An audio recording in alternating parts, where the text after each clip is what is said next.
You take your multivitamin every single morning. You set it right next to your coffee. Maybe you've got one of those weekly pill organizers with the days printed on it in tiny letters. Maybe you just keep the bottle by the sink so you physically cannot forget. You've been doing it for years now. It's automatic. You don't even think about it anymore, the way you don't think about brushing your teeth. And yet somewhere around 2 in the afternoon, your body just stops cooperating with you. Your eyes get heavy behind your desk. Your thinking gets foggy in a way that's hard to describe to someone who hasn't felt it, like trying to think through wet cotton. You start doing that thing where you reread the same paragraph of an email 3 or 4 times because none of it is actually landing in your brain. Maybe you get up and make another coffee you don't even want, just for the ritual of it, just hoping the motion of standing up will shake something loose. It usually doesn't. You tell yourself it's just a rough week. You tell yourself you didn't sleep great, even though you went to bed at a reasonable hour. You tell yourself this is what happens as you get older, that everyone slows down eventually, that this is simply the deal now, the tax you pay for turning another year older. Maybe you've said some version of that sentence out loud to a friend or a partner, half joking, half not. I'm just tired all the time now. I guess that's life after 40, or 35. Or honestly, for a lot of people, 25. But what if none of that is actually true? What if the exhaustion you've been quietly living with for months, maybe years at this point, has almost nothing to do with your age, your sleep schedule, or how hard you've been working? What if it comes down to one single mineral that your multivitamin was never built to give you enough of, no matter how faithfully you take it, no matter how many years in a row you haven't missed a single dose? I've spent a long stretch of time going through the research on fatigue, specifically the kind that doesn't respond to more sleep or more coffee, the kind that just sits on you like a low hum you've gotten so used to you forgot it was there. And there's a pattern that keeps showing up in that research that almost nobody talks about in plain language. It's not about taking more vitamins, it's not about trying harder or drinking more water or finally committing to that 8 hours you keep promising yourself. It's about one specific deficiency that is so common and so easy to miss that most people go their entire lives without ever connecting it to how tired they feel. By the end of this, I'm going to walk you through exactly which mineral it is, why the supplement you're already taking every morning genuinely cannot fix it, no matter the brand or the price, and one very specific physical sign your body has probably been giving you for a while now that you've almost certainly been brushing off as nothing at all. So let's start with the part that might sting a little. Why doesn't the multivitamin work? A multivitamin is built to cover a lot of ground at once. Think about what's actually crammed into one of those tablets or capsules. Vitamin A, C, D, E, K. The entire B complex, calcium, zinc, iodine, sometimes a dozen other trace minerals you've never heard of, all squeezed into something small enough to swallow in one gulp with your coffee. That sounds efficient on the surface, and in a way it is. It's a reasonable insurance policy against major gaps, but it also means every single nutrient packed into that one tablet gets a tiny, conservative dose, enough to say it's present on the label, rarely enough to correct an actual shortfall if you happen to be low in one specific area. Here's what that looks like in practice, and I want to make this concrete rather than abstract. If your body needs, say, 400 milligrams of a particular mineral each day to function the way it's supposed to, and your multivitamin gives you 60 milligrams of it, you're not deficient anymore on paper. The label technically lists that nutrient. A quick glance would tell you you're covered, but your cells never actually received what they needed to do their job properly. It's a little like trying to refill a swimming pool with an eyedropper. Technically, water is going in. Somewhere, a drop is landing in the pool. But practically speaking, the pool stays just as empty as it started, and you could stand there for a year with that eyedropper and never notice much difference. And this is exactly where a handful of usual suspects come into the picture, the nutrients everyone assumes must be behind their fatigue before they ever get anywhere close to the real answer. There are 4 of them that people almost always suspect first. 4 names that come up again and again in casual conversation and in search results when someone types in, "Why am I always so tired?" I want to walk through each one carefully, because ruling these out isn't a detour. It's actually part of how you get to the truth, and understanding why each one falls short will make the real answer make a lot more sense when we get there. The first one people jump to is iron. It makes intuitive sense because low iron is genuinely one of the most talked about causes of exhaustion, especially for women, and especially around blood loss from menstrual cycles. When your iron runs low, your blood physically cannot carry oxygen through your body as efficiently as it should, and that absolutely produces a heavy, dragging kind of fatigue, the sort that makes climbing a single flight of stairs feel like a small expedition. So a lot of people get their iron checked at a routine appointment, or start taking an iron supplement on their own initiative, genuinely hoping that's the fix they've been missing. And for some people, it does help, which is exactly why the theory sticks around so persistently. But here's the catch that rarely gets mentioned. Iron deficiency has a very specific fingerprint, a cluster of symptoms that travel together. It usually comes bundled with pale skin, brittle nails that crack or split easily, strange cravings for things like ice or chalk, and noticeable shortness of breath during ordinary activity. If your fatigue is more of a foggy, wired but tired feeling, especially one that peaks in the late afternoon and has nothing to do with how much you exerted yourself physically, iron usually isn't telling the whole story. A lot of people take an iron supplement faithfully for months, feel no meaningful difference, and quietly give up, assuming there's just nothing that can help them, that they're simply built this way now. The second one people reach for is vitamin D. This one gets blamed constantly, and for genuinely good reason, because a huge percentage of adults are low in it, especially anyone who spends the bulk of the day indoors under fluorescent lighting, or anyone who lives somewhere without much reliable sun for a good chunk of the year. Low vitamin D is real, it's measurable, and it does meaningfully contribute to low mood and low energy. This isn't a myth to dismiss. But notice something specific about how vitamin D fatigue usually behaves. It tends to track closely with the seasons. People feel noticeably worse in the depths of winter when the days are short and gray, and meaningfully better once summer rolls around and they're spending more time outside. If your exhaustion is steady all year round, if you feel just as drained in July as you do in January, rain or shine, indoors or out, vitamin D is probably not your main issue either, even though it's still worth having checked at some point simply because it's cheap and easy to test. The third suspect is vitamin B12, and this one gets a lot of attention because B12 is directly and obviously involved in energy production at the cellular level, which makes it an intuitive villain. Low B12 can absolutely cause serious fatigue, along with tingling sensations in the hands and feet, and real trouble concentrating on tasks that used to feel simple. But here's the thing, most people don't realize. B12 deficiency is actually fairly uncommon in people who eat any regular amount of meat, eggs, or dairy, because your body stores several years' worth of B12 in the liver at any given time. It's one of the few nutrients your body is genuinely good at banking for later. Unless you're strictly plant-based with no supplementation, or you've had certain digestive issues that interfere with absorption, B12 usually isn't the quiet background cause behind everyday tiredness. A lot of people take a B12 supplement, feel a small jittery energy spike for an hour or two, convince themselves it's working, and then crash right back down to exactly where they started, wondering what went wrong. The fourth one is potassium, or electrolytes more broadly, and this gets an enormous amount of buzz because of how heavily it's marketed around hydration, sports drinks, and workout recovery.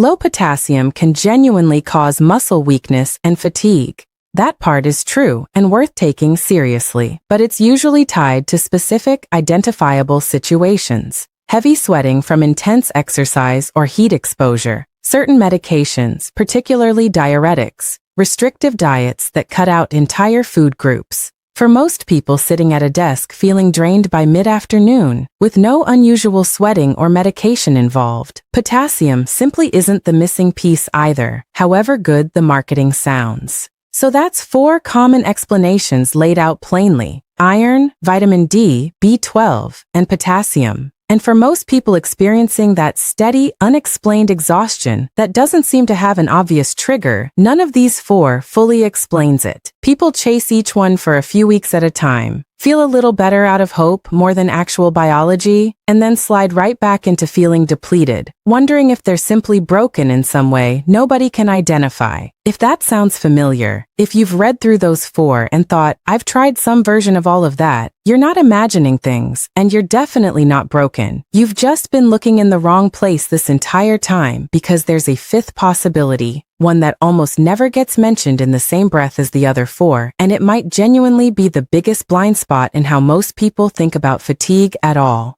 Before I get into what it is, I want you to think back to the last time your eyelid twitched for no reason at all. Not because you were crying, not because something was in your eye, just this small, involuntary flutter under your skin that lasted a few seconds and then stopped on its own. Most people notice it, maybe touch their eye briefly, shrug it off, and forget about it within the hour. It seems too minor to matter. Or think about waking up at 2 in the morning with a sudden, sharp cramp seizing your calf muscle, the kind that makes you sit bolt upright in bed, gasping, trying to stretch your foot back toward your shin to make it stop. That specific, startling pain that vanishes as quickly as it came, leaving you lying there in the dark, wondering what just happened to your own leg. Or that restless, can't quite settle feeling in your legs right as you're trying to fall asleep, an urge to move them, shift them, kick the blanket off, that has nothing to do with being uncomfortable and everything to do with some low current running under your skin that won't switch off. Small things, easy to dismiss individually. Almost nobody connects them to anything serious, and most doctors, if you even bring them up, will tell you they're harmless and send you on your way, which, to be fair, they usually are on their own. But your body doesn't produce these signals for no reason. Muscle twitches, night cramps, restless legs, these are your nervous system quietly sending you information, and it's information that points directly at the mineral I've been building toward this entire time. If any of that sounded even a little bit familiar as I was describing it, I'd genuinely love to know, because it tells me a lot about how widespread this actually is, and it's part of why I keep coming back to this topic. Drop a comment and just tell me which one hit closest to home for you, the eyelid twitch, the middle of the night leg cramps, or that restless feeling right before sleep. I read every single one of them, and honestly, watching how many people recognize themselves in this list is exactly why I keep making videos like this one. Now let's actually talk about what's behind it. The mineral is magnesium, and I want to be specific about why it matters as much as it does, because this isn't some trendy wellness buzzword that showed up on a supplement shelf last year and will disappear next year. Magnesium is involved in more than 300 separate enzyme reactions inside your body. Not 3, not 30, over 300 distinct biochemical processes rely on it being present in adequate amounts. It's required to convert the food you eat into actual usable energy at the cellular level in a process called ATP production, which is essentially your body's energy currency, the thing every cell spends to do anything at all. Without enough magnesium available, your cells can technically still make some of that energy, but the whole process runs slower and less efficiently, almost like an engine that's still turning over, but running on watered-down fuel that can't quite deliver full power. Think about what that actually means across the span of a normal day. Every single muscle contraction in your body, including the ones that make your heart beat roughly 100,000 times before you go to sleep tonight, needs magnesium to function correctly. Every time a nerve signal fires anywhere in your body, magnesium is involved in regulating how that signal travels and how it eventually calms back down.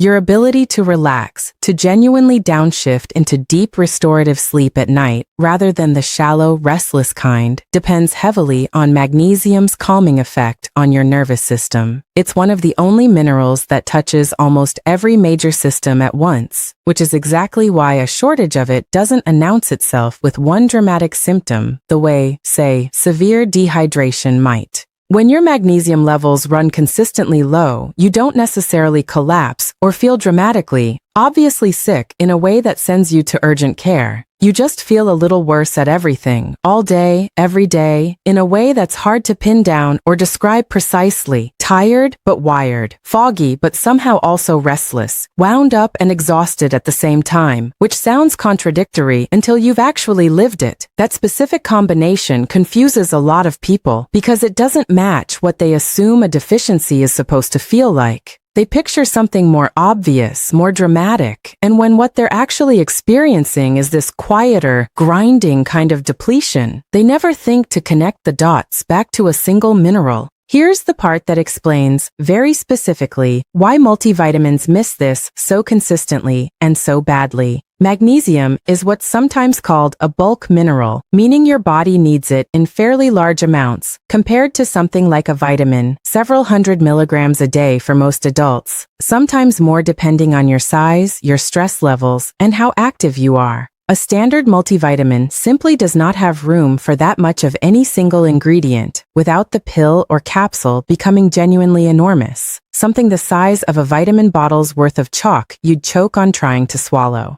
So magnesium usually gets included in only a token amount, sometimes as little as 10% of what your body actually requires in a given day. That means you could take your multivitamin faithfully every single day for a decade, never missing one, and still be running low the entire time without ever knowing it, because the label made it look like you were covered. And the research on how widespread this actually is happens to be pretty striking once you look into it. Some estimates suggest that around half of adults in the United States don't get enough magnesium from food alone, even accounting for people who eat reasonably well. That number climbs even higher for anyone under regular, sustained stress, since stress hormones like cortisol actively burn through your body's magnesium reserves faster than normal, draining them the way a car left running in a parking lot drains its gas tank. So if you've had a demanding stretch at work recently, a hard year personally, a period of grief or transition, or just general overwhelm that's kept your stress elevated for weeks or months, your body has very likely been quietly draining its magnesium supply this entire time, with essentially nothing coming in to replace what's being lost.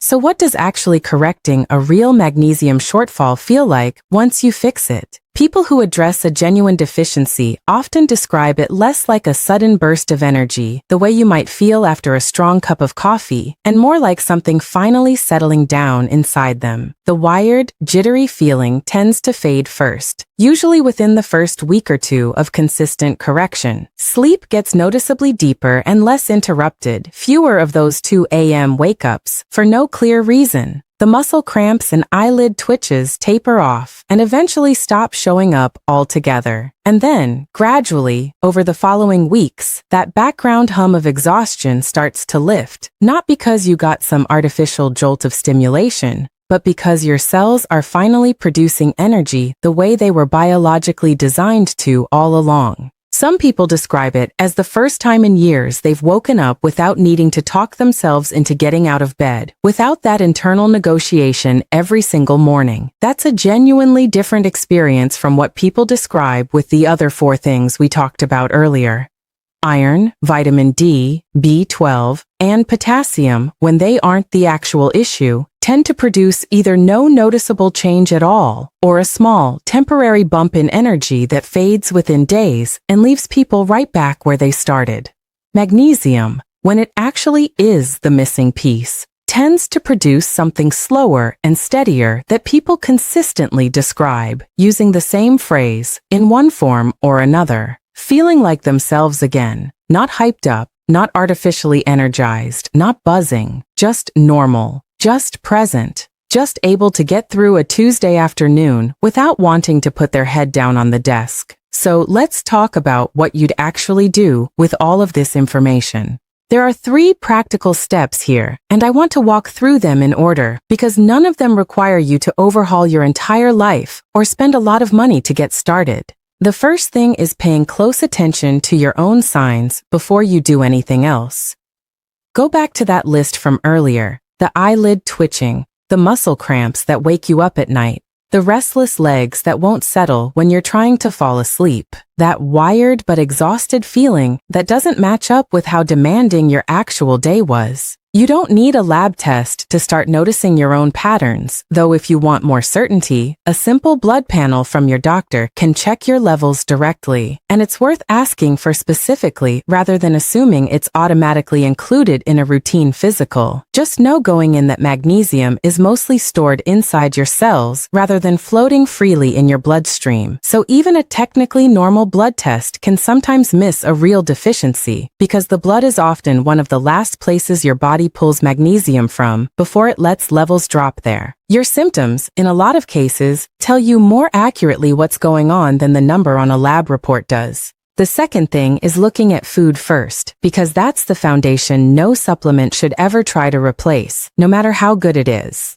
Foods that are naturally high in magnesium include leafy greens like spinach and Swiss chard, pumpkin seeds, almonds and cashews, black beans and other legumes, and dark chocolate, the real kind with a high cocoa percentage, not the sugary candy bar version sitting near the checkout line. A handful of pumpkin seeds eaten as a daily snack genuinely moves the needle over time. So does swapping white rice for something like quinoa a few times a week, or adding a handful of spinach into a smoothie or an omelet without making a big production out of it. These aren't dramatic, sweeping changes to how you eat. They're small, boring, repeatable habits that quietly add up over weeks and months, which is exactly why they work better than any crash approach ever could. The third thing is understanding that if you do decide to supplement on top of your food choices, the specific form of magnesium you choose matters enormously, and this is where a lot of people get stuck without ever realizing it. Magnesium oxide, which happens to be the cheapest and most common form found in a lot of multivitamins and even a lot of standalone magnesium supplements sitting on drugstore shelves, is very poorly absorbed by the body. A large portion of it just passes straight through your digestive system without ever actually getting used where it's needed, which is part of why so many people try a magnesium supplement once, notice absolutely nothing different after a couple of weeks, and give up on the entire idea, assuming it was never their problem to begin with. Forms like magnesium glycinate or magnesium citrate are absorbed far more effectively by comparison, and glycinate in particular tends to be gentler on the stomach and is often taken in the evening specifically, since it can support that wind-down process into deeper, more restorative sleep. That's not a specific medical recommendation tailored to your exact situation, and it's always worth a quick conversation with your doctor before adding anything new, especially if you take other medications. But it's genuinely worth knowing that difference exists before you try one cheap bottle, feel nothing, and write off the whole idea entirely.